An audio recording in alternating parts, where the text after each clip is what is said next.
Hello, നമുക്കിന്ന് ഉന്നക്കായുടെ recipe നോക്കിയാലോ. വളരെ സിമ്പിളായിട്ട് ഉണ്ടാക്കാൻ പറ്റുന്ന റെസിപ്പിയാണിത്.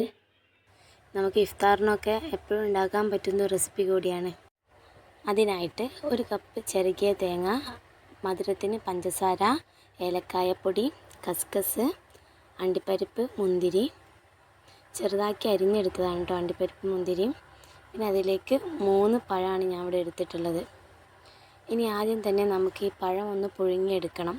അതിനായിട്ട് പഴം ചെറിയ കഷ്ണങ്ങളായി മുറിച്ച് ആവശ്യത്തിന് വെള്ളം ഒഴിച്ചിട്ട് നമുക്ക് പുഴുങ്ങാനായിട്ട് വെക്കാം. ഇത് റെഡിയായി വരുമ്പോഴേക്കും നമുക്ക് ഇതിലേക്ക് ആവശ്യമായിട്ടുള്ള തേങ്ങയുടെ മിക്സ് ഉണ്ടാക്കാം. അതിനായിട്ട് നമ്മൾ അരിഞ്ഞു വെച്ചിട്ടുള്ള അണ്ടിപ്പരിപ്പും മുന്തിരിയും ഒരു പാനിൽ കുറച്ച് ഓയിൽ ഒഴിച്ച് അതിലേക്ക് ഇട്ട് കൊടുത്തിട്ട് നന്നായിട്ട് റോസ്റ്റ് ചെയ്തെടുക്കണം.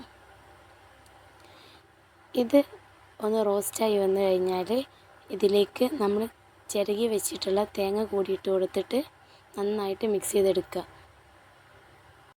ഇത് മിക്സ് ചെയ്തതിന് ശേഷം ഇതിലേക്ക് 1 സ്പൂൺ ഏലക്കായപ്പൊടിയും 1 ടീസ്പൂൺ കസ്കസും ചേർത്ത് കൊടുക്കണം. പിന്നീട് ഇതിലേക്ക് മധുരത്തിന് ആവശ്യമായിട്ടുള്ള പഞ്ചസാര കൂടി ചേർത്തിട്ട് ഇത് വീണ്ടും നന്നായിട്ട് മിക്സ് ചെയ്തെടുക്കണം. തേങ്ങ ഒരുപാട് മുരിഞ്ഞു പോകേണ്ട ആവശ്യമില്ല. തേങ്ങ ചെറുതായിട്ടൊന്ന് കളറ് മാറിക്കഴിഞ്ഞാൽ തന്നെ നമുക്കിത് അടുപ്പിൽ നിന്ന് മാറ്റാം. ഈ ഒരു കളറിൽ നമുക്ക് കിട്ടിയാൽ മതി. ഇനി നമ്മൾ പുഴുങ്ങി വെച്ചിട്ടുള്ള പഴം തൊലി കളഞ്ഞിട്ട് നന്നായിട്ട് ഉടച്ചെടുക്കണം. ഇത് നല്ല പേസ്റ്റായിട്ടാണ് നമുക്ക് ഉടച്ചെടുക്കേണ്ടത്.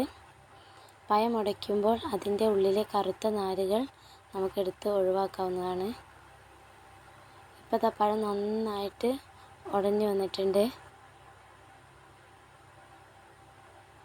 ഇതുപോലെ പേസ്റ്റായിട്ടാണ് നമുക്ക് വേണ്ടത്.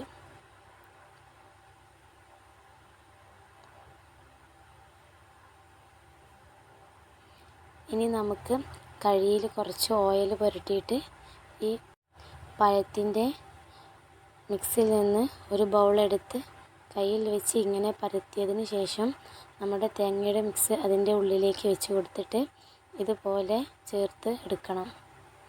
നന്നായിട്ട് ഷേപ്പ് ചെയ്തെടുക്കാൻ വേണ്ടത്. കൈ വെച്ചിട്ട് നന്നായിട്ട് പൊട്ടിപ്പോകാതെ വേണം ഷേപ്പ് ചെയ്തെടുക്കാൻ. ഇനി ബാക്കിയുള്ള പഴം കൂടി നമുക്കിതുപോലെ തന്നെ ഷേപ്പ് ചെയ്തെടുക്കാം.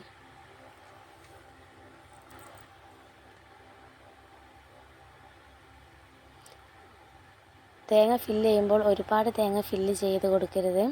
അങ്ങനെ ആകുമ്പോൾ ഇത് പെട്ടെന്ന് പൊട്ടിപ്പോവും. പൊട്ടിപ്പോയി കഴിഞ്ഞാൽ ഓയിലിൽ ഇട്ട് കഴിയുമ്പോൾ അത് തേങ്ങ എല്ലാം പുറത്തേക്ക് വരും. അതുകൊണ്ട് അത് പ്രത്യേകം ശ്രദ്ധിക്കണം.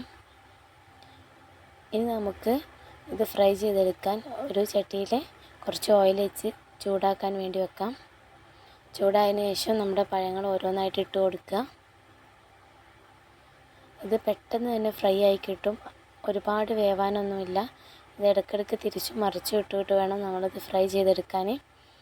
ഈ ഒരു ഗോൾഡൻ ബ്രൗൺ കളറാവുന്നത് വരെയാണ് നമുക്കിത് ഫ്രൈ ചെയ്തെടുക്കേണ്ടത്.